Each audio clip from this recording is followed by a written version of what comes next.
Hey, good afternoon, guys. We're sitting out here overlooking one of our Nixa hardware and seed company food plots. This is the deer plot mix. As you guys can see, there is a lot of lush green forage in there, and this particular food plot was planted mid-September, and it has done very well.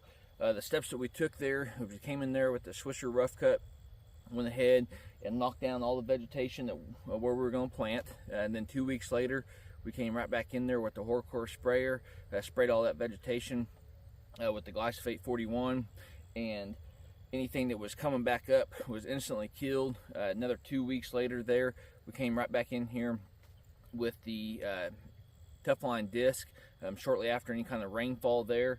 Then right after that, we went ahead and broadcasted the seed there, and then took a drag right over the top of it, made that really nice seed to soil contact, and as you guys can see, it really worked out very well. This particular food plot is got a purple top turnips. It's also got alfalfa. It's got clover, Ladino clover. It's got peas, chicory, and then also crimson clover, along with rye, rape, radish, and oats there. And you can get this stuff in a 60-pound bag. It'll plant half an acre there, and this is right around an acre food plot that goes back in there, so we end up having 2 bags rolling through there. And you guys can plant this both in the fall and spring, that kind of depending on what your situation is there.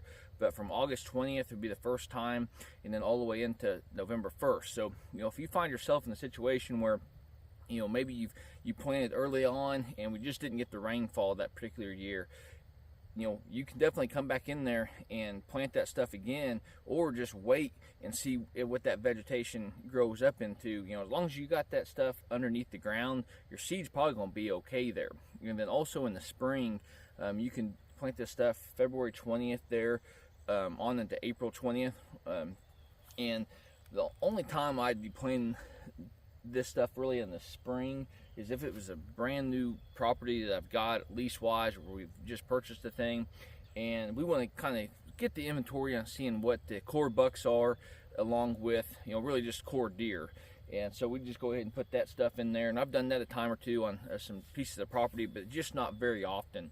Most of the time, this is a fall food plot when you're going to be harvesting your deer there. But like I said, it's a really good food plot there. We'll kind of talk about our fence system here.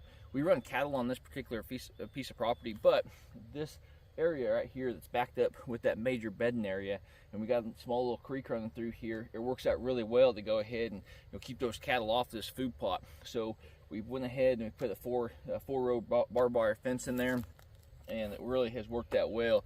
You guys can see back there in the back, we've got a redneck ghillie blind able to move in and out of here without bumping a whole lot of deer. Running a little water in there with Tactacam X Pro, and the deer have really been hammering this. This is a food plot that we've rolled with Summer Giant this year, which is a great time summer food plot if you'd like to get some of that stuff in there, and then also following it right back up with the deer plot mix has been a great combination there. So always think about your next step there, what you guys are going to do next fall, and like always, hopefully you guys are getting out there in nature, and best luck on your upcoming hunt.